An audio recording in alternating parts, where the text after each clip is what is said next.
Hey, welcome to the Difference Church. I'm going to take a little diversion I guess it's a diversion from teaching about the actual disciples. We finished off with Peter last week, and then Pastor Matt's going to tell us about these two guys named James and John.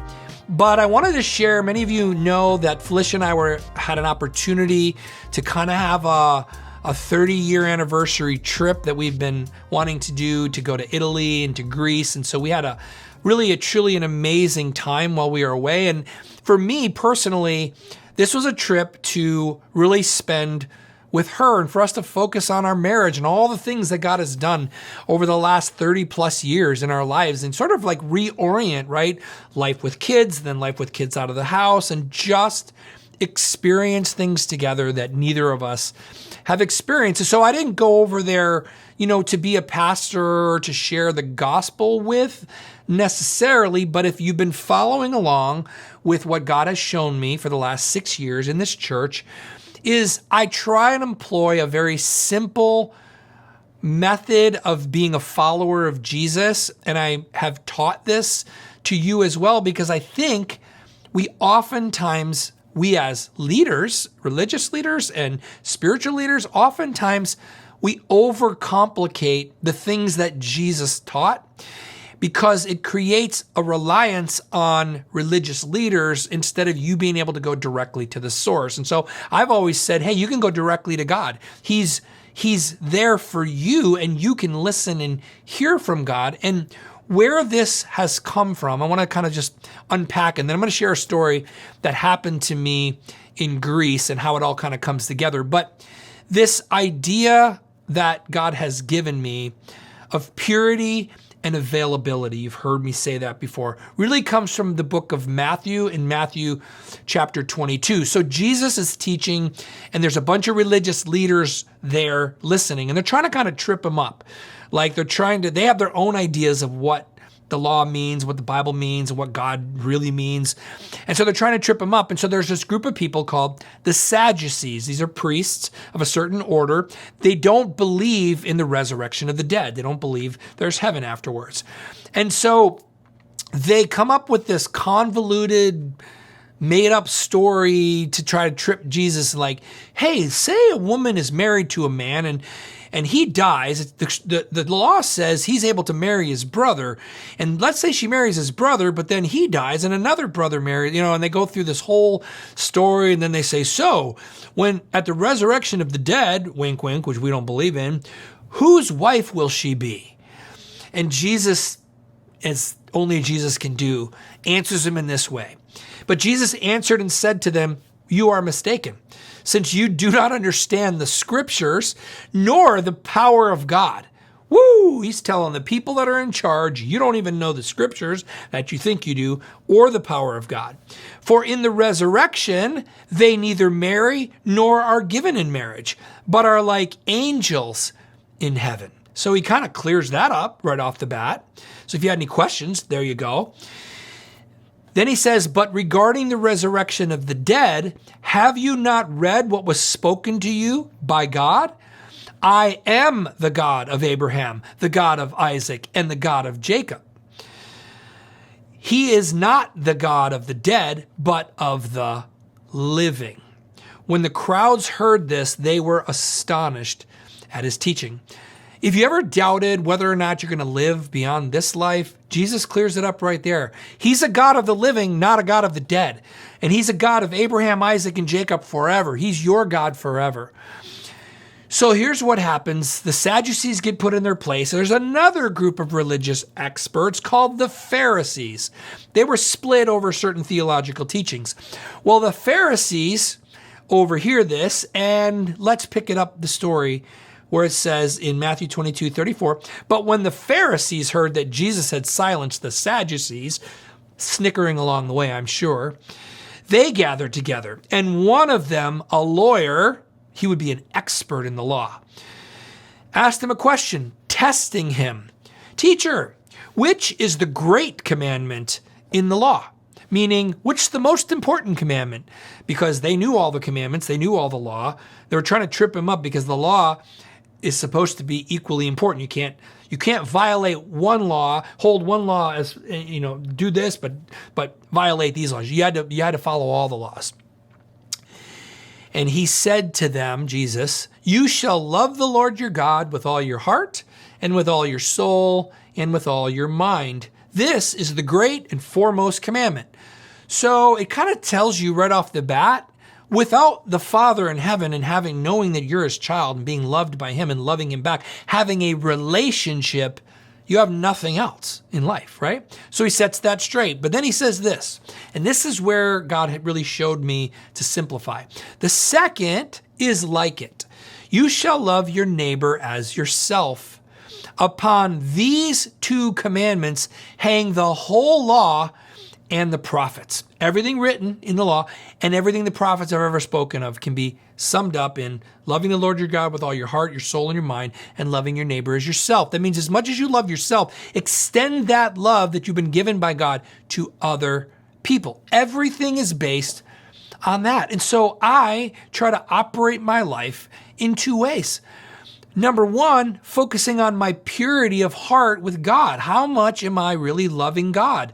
How much am I really receiving from him? Is my soul in it? Is my mind? Am I being distracted in my mind? Or am I being pure in my love of the Lord? Once I'm focused on that, then I can share what he gives me with others, and I can be available to whomever God puts in my path. But I don't need to go make it happen. I'm allowing God to bring it because God is good at his job. So that's where purity and availability came in. And this is really where the disciples started to have to learn purity and availability for themselves, because they were kind of bumbling idiots trying to do it on their own, as we just learned from Peter. So let me tell you a story that happened to me when Felicia and I were on vacation, and we are literally thousands of miles away, and we're in Greece. We're on this little island. We're enjoying this beautiful place. And we come to the harbor of this place called Skiathos in Greece. And there's all these boats that'll take you on these cruises to faraway beaches or little caves, and the water's beautiful. And there's one boat, probably the oldest boat in the fleet. This boat was like 80 years old, but it was like one of those classic fishing boats. I was drawn to it. And it said, the captain, you could go fishing for part of the day, and then you could go beaching for part of the day. So Felicia could get the beaching in, I could get the fishing in, and he prepares you this amazing lunch, dinner on the boat. I'm like, babe, we should do this. This would be amazing. I'm all excited about it. And she's like, I don't really want to go on a boat. She doesn't like rough water. She doesn't really love to fish.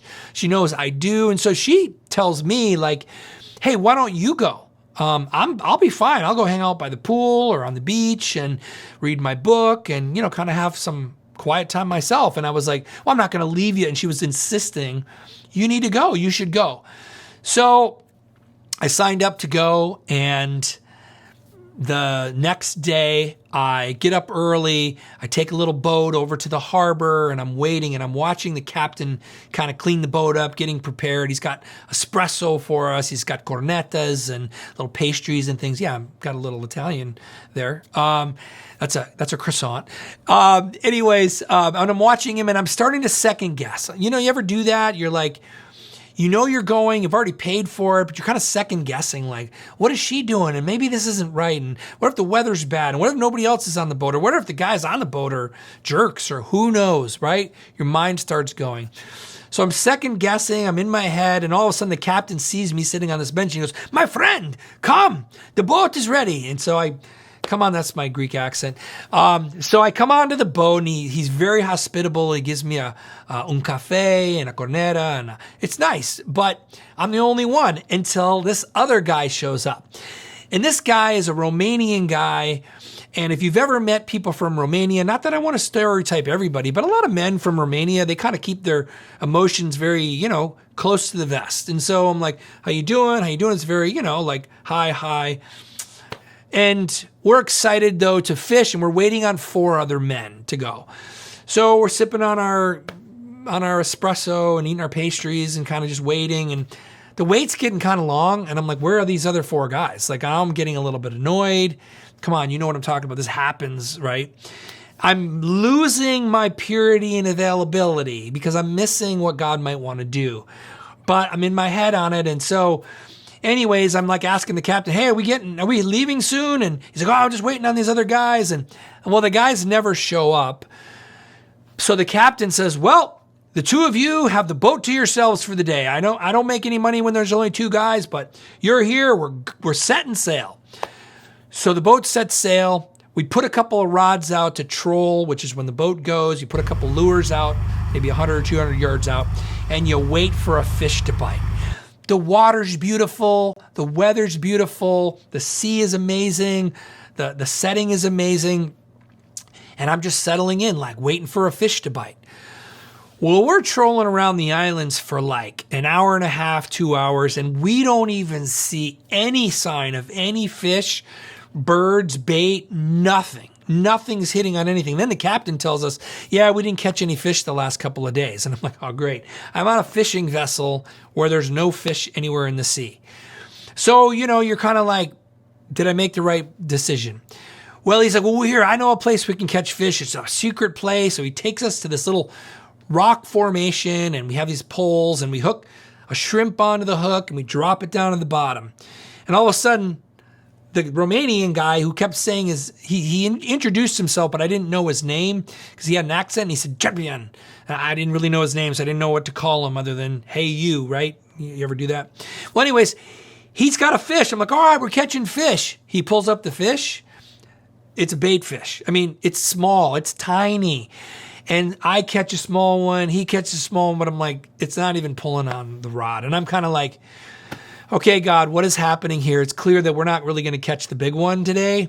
So I'm trying to battle my attitude a little bit and remind myself like, yeah, but I'm on a boat in the Aegean Sea on vacation away from all the stress and things and tasks that I have to do at home.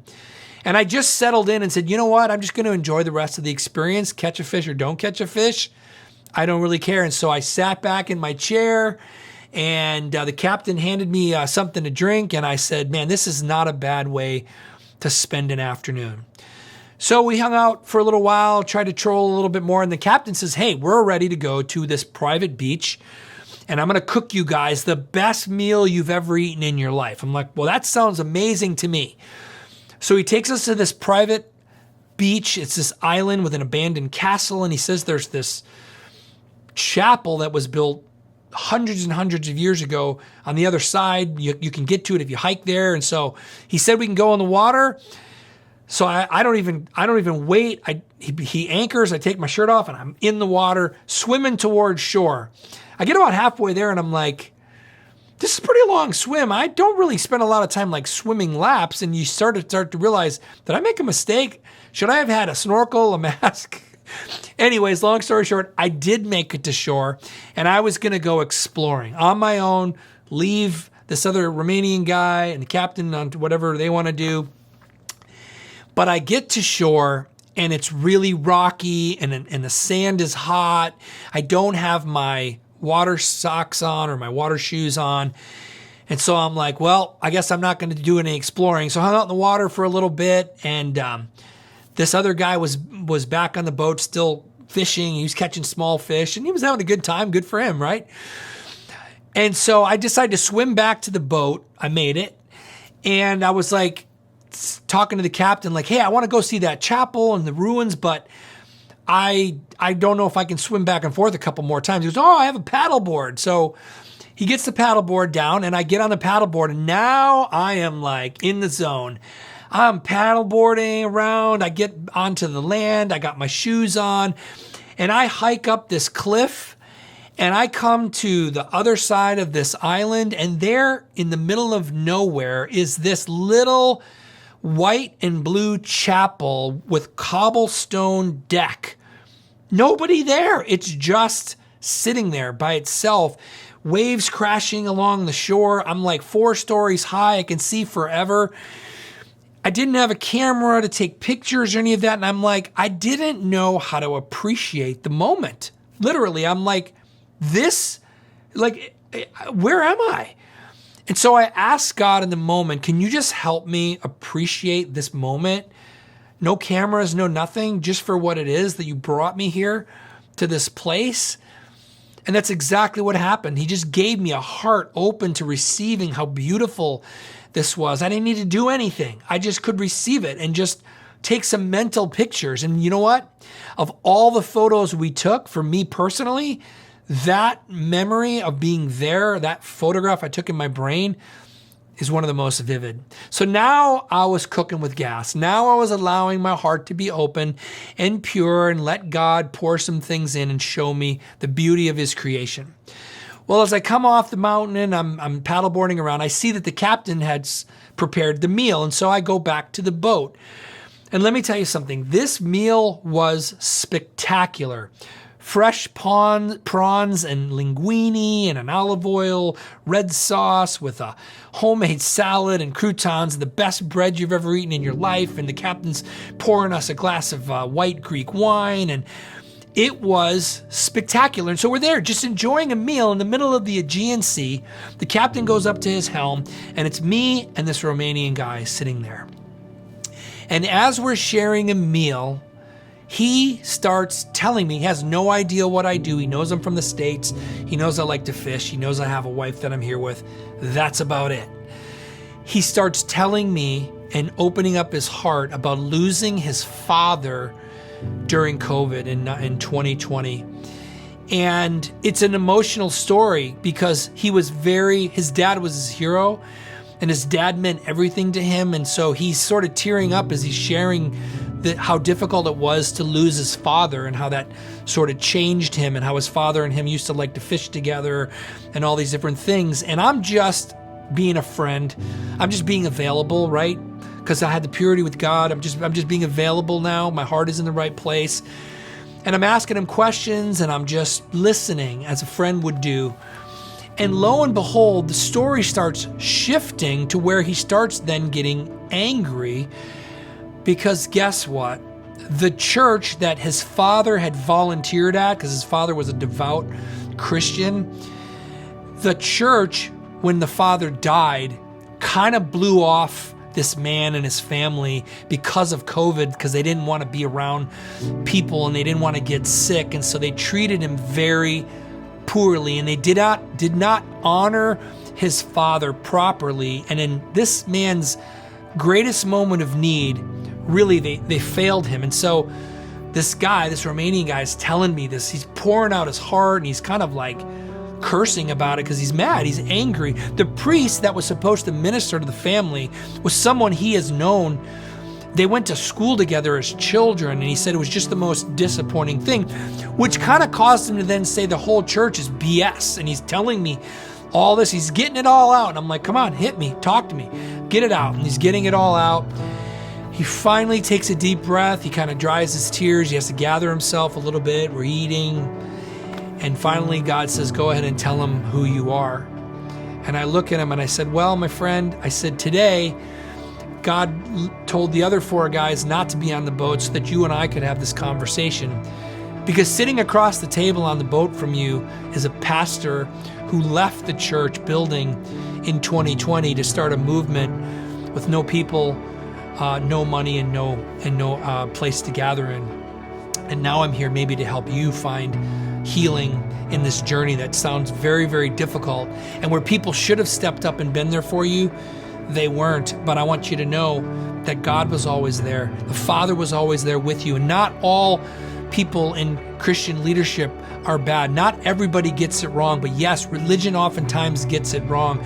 But it's about relationship. And man, from that point forward, our hearts opened up to one another, and we shared some of the just best conversations about our hearts, about as men, about our fathers, about our children, about our marriages.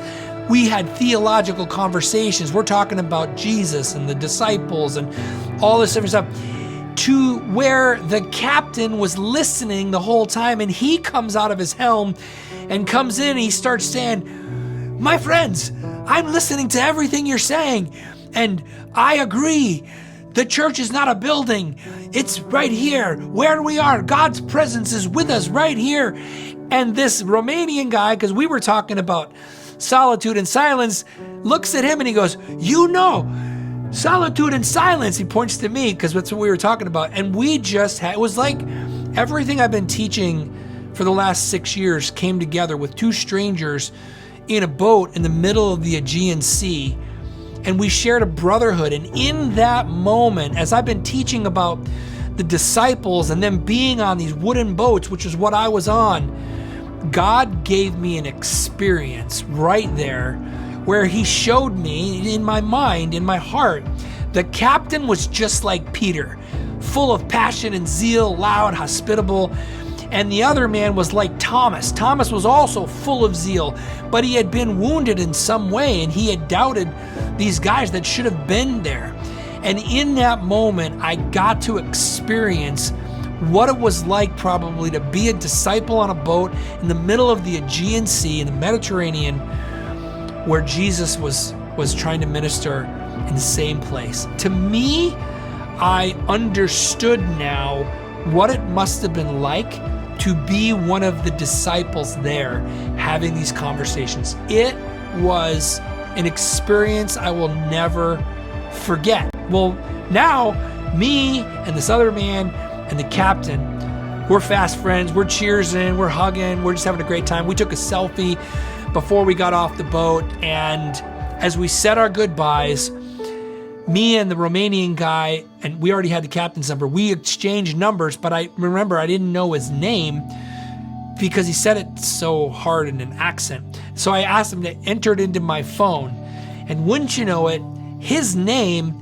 is Cyprian, just like Matt Cipriano without the O. I saw him, it was Cyprian, it was like right next to Matt Cipriano. It was just, for me, one of those little kiss on the cheeks, like, Greg, I will lead you into adventures relationally if you will surrender your expectations to me.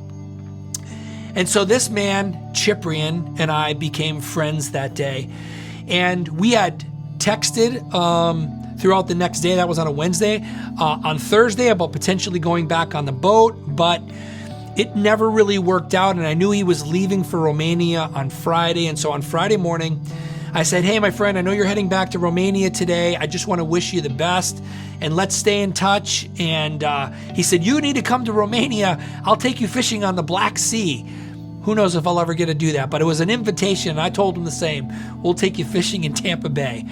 And so that was it. That was the end of it. And the chapter was closed. Or was it? Felicia and I decide to rent a four-wheeler that day, on Friday. And we decide we're not going to do any directions. We're just going to get on the four-wheeler and drive. And we're going to try to find some remote places to go visit and see and just see what God wants to do. Well, as we're kind of going up through these big cliffs and up and down these ravines, it's amazing. She spots a restaurant in the middle of nowhere built on a cliff called Panorama. And she really wants to go there. And I'm like, well, if you want to go there, we're going there. So we pull the four-wheeler up and we walk into this restaurant and it is spectacular. I mean, it is so beautiful. I'm just so happy to be there. And so Felicia and I sit down, we get this premium table overlooking this incredible expanse, and we're just having dinner and we're having conversation and we're enjoying it. And a few people had trickled in since we got there, but it was just a beautiful time, a moment. And at about 45 minutes in, as we're eating and drinking and talking, I catch out of the corner of my eye a man, and I look, and who is it but Cyprian and his family? And I look, and the minute I look at him, I stand up and go, and he sees me immediately, and he stands up and goes, like, we can't believe it. How is it that this man is at the same restaurant that we randomly found on a four-wheeler expedition? He comes over, I give him a big hug, I get to introduce him to my wife.